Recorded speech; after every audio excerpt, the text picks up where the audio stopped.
Hello, friends, and welcome to the show. This episode, I want to start off with a bit of social commentary. So, from Zuby, kids in 95, sticks and stones may break my bones, but words can never hurt me. Adults in 2021, words are literally violence. So one of the comments actually said something that I was about to say anyway is I can't believe that a generation raised entirely on Family Guy, The Simpsons, and South Park could be so easily offended by everything. It doesn't make any sense. So, I've learned that, or basically I believe that the reason why this whole words are literally violence thing is because of the whole anti-bullying movement that had occurred in the mid 2000s to 2015. Because, like it or not, if you never experience physical violence, the only violence you've ever experienced are words. So I can actually understand how people would be so soft that they think that being called ugly or being called a bad person or that you're stupid is violence. No, violence starts when my hand touches your face. That's when violence starts. When my arm is ratcheting around your neck and I'm basically squeezing the oxygen out of your brain. That's when violence begins, right? So you have a generation of people or you have a large group of the population that have never experienced physical violence before, and the only violence that they've ever experienced was someone talking mean to them. But why is this important? Because now we have a large segment of the population who's never had to defend themselves. They're used to running to mommy and daddy or the school principal or to whomever. And now politicians are trying to get into legislating violence into words. But so they run to an authority figure and say, so and so is being violent. They're saying mean things. They're bullying me. Sometimes you have to punch a bully in their face. And I know that's controversial, especially today in 2021. But when I was in middle school or high school, I can't remember. This was a long time ago. I've been hit in the head a lot since then. I was getting off the bus and basically someone wanted to pick a fight. I'd never been in a fight before. My dad kind of showed me how to fight. He did taekwondo. And so they tried stealing my instrument from me because I was in band in middle school and high school, and I was getting pushed. He was punching me in the face. Basically, I was holding onto my instrument with both hands. He was grabbing with one hand and punching me in the face with the other hand. And eventually, I let go of the instrument. He fell. He popped back up, and then he started hitting me again. And then I just punched him once in the face, and it knocked him out. And from that day on, no one ever messed with me because they knew that, hey, well, maybe he might get his butt kicked, but if he manages to land a punch, he might knock me out as well. Do I want to be that person who gets knocked out by the kid that they're being picked on or that they're picking on? Probably not. But what was funny was that kid's parents went to my house saying, we're going to file a police report because you punched our son.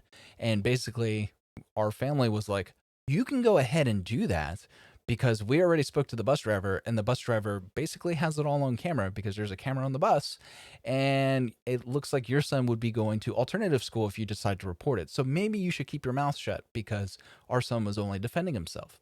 And it's a good thing about living in Texas is sometimes you just need to punch the bully in the mouth in order for them to learn that violence is violence. Words isn't violence. You can be mean to somebody.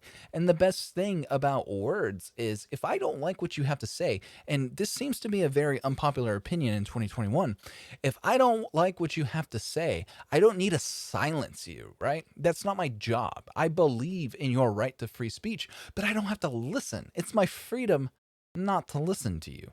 I just put on some headphones and then I walk the other way. It is up until the point where you put your hands on me that I will break you.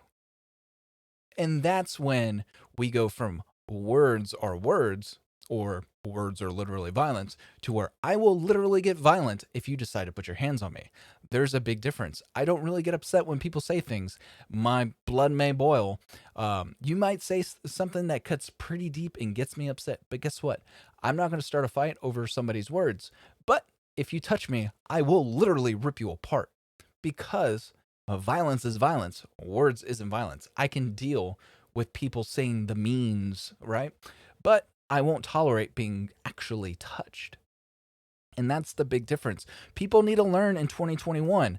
I think people need to start getting, well, maybe not. I'll get in trouble for saying that. But I believe people should start taking self defense classes where they actually get punched in the face. They need to understand that there's a difference between me saying that you look fat or hey, fatty, right? There's a difference between me saying, hey, look at all these fat people sitting around being gluttonous pigs, and me punching a fat person in the face. There is a big difference between those two things. One is hurtful, one may emotionally hurt you, but the other one could lead to a concussion. I could break your jaw, I could break your orbital socket, I can break your nose, you could lose a tooth, I can break a knuckle on my hand if I punch you wrong. A lot of things can happen if I were to actually make physical contact, if I were to actually commit an act of physical violence. But just saying a mean thing, and believe it or not, sometimes bullying leads to good things. I'm not advocating for bullying by any stretch of the imagination, but I've had friends who were once extremely overweight, who were picked on for being extremely overweight, who that was their motivation to lose a lot of weight because they basically said, I'm unhappy. I'm being made fun of. That makes me even more unhappy. So guess what? I'm going to get better looking than those people making fun of me. And that's actually a thing. But that's going to be it for that commentary. Let's jump over to the White House's violation of the First Amendment. The White House will start charging members of the press $170 to have a COVID-19 test before they can enter the grounds, in a move that could cripple news organizations and limit coverage. The White House will, from Monday, bill journalists for their own coronavirus tests, which are mandatory for anyone entering the White House complex. Under the Trump administration, testing for the media was only available to members of the pool or people exposed to a positive case at the White House. These tests were paid for by the White House. However, testing was not available to journalists attending press conferences in the briefing room. It's just because they were more spread out. Several press members were exposed to the virus, including at least 3 who tested positive after the Rose Garden super spreader event.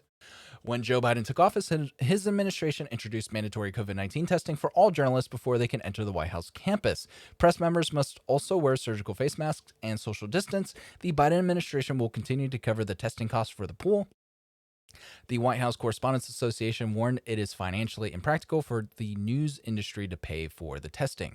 The White House will start charging members of the press $170 to have their COVID-19 tests. The White House press office. So basically, I was starting to read, but it was basically the Daily Mail does a really good job of bullet pointing the entire article. But there was one thing that they wanted to bring up that I just kind of lost track of. But basically, they're saying it's fine for large media outlets, you would think, but smaller news outlets who run on basically a shoestring budget are going to be really affected by this $170 press tax. That's essentially what this is. This is like a media tax to enter the White House. In order to do your job, you have to pay a tax every day you step onto the grounds of the White House to basically interview the president or his staff or the press secretary. But it's just not the small news organizations. So large news organizations who bring in like 8 members of lighting and cameras and reporters and all that, they're paying nearly $1,300 a day. So they're what? So you have say 200 workdays a year, and so you're paying nearly $350,000 a year. That is bananas. Or excuse me, $275,000 a year. Or yeah, around 275. So you're paying $275,000 a year per news agency as a press tax. And that's quite disturbing that we now have a White House that is such an enemy to the free press that they are now charging them for access to the White House. They're charging them access for interviews. And this is important to bring up, especially with this following tweet from Anita Kumar. New 5 weeks into office, Biden has fallen short of his former boss, Barack Obama, on transparency in several areas and is under pressure to do more to restore confidence in the federal government following Trump's chaotic term in the White House. There are no citizen petitions or schedules for the president and vice president posted online. The White House comment line is shut down. The White House won't release virtual visitor logs. Biden has yet to hold a news conference of his own. So, this White House is not open to the press. They are not letting people know what's going on. They're lying by omission to the American people. And like on my last segment where I was talking about Russia and Biden's being very soft on the Russia pipeline, and it's especially suspicious since his son is on the take. Supposedly 10% is going to the big guy. Some people speculate that Joe Biden himself is the big guy. So why is the Biden administration being so soft on Russia when Trump basically put on sanctions that stopped that pipeline that would severely benefit Russia and come to our own detriment, especially considering how Joe Biden basically dismantled the Keystone XL pipeline? He unilaterally did that, and now he's supporting Russia? An American president would never kneecap his own country and help a geopolitical opponent unless he is corrupt and on the take. Everybody claimed Trump was in Putin's pocket. But why is it that Trump was more strict, was more basically rattled the saber, when Biden is just now basically like a good lapdog and saying, okay, Daddy Putin, do whatever you want. I will destroy our country's economy so your country will do well. Please keep paying my son. Please keep my son out of a gulag for corruption. Please don't poison my son with some chemical agent on a doorknob like you did to Navalny. Please don't destroy my family. Please don't expose that we are corrupt. I will keep saying that Trump is bad, even though he was basically, he held you to, he took you to task. He held you accountable for your actions. I will not.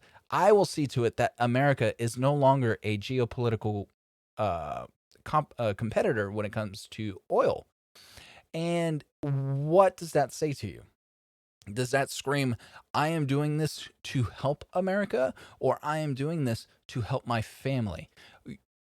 Like I said in the last segment, you have two politicians. Do you trust the politician who loses hundreds of millions and or billions of dollars while in office because everybody hates him?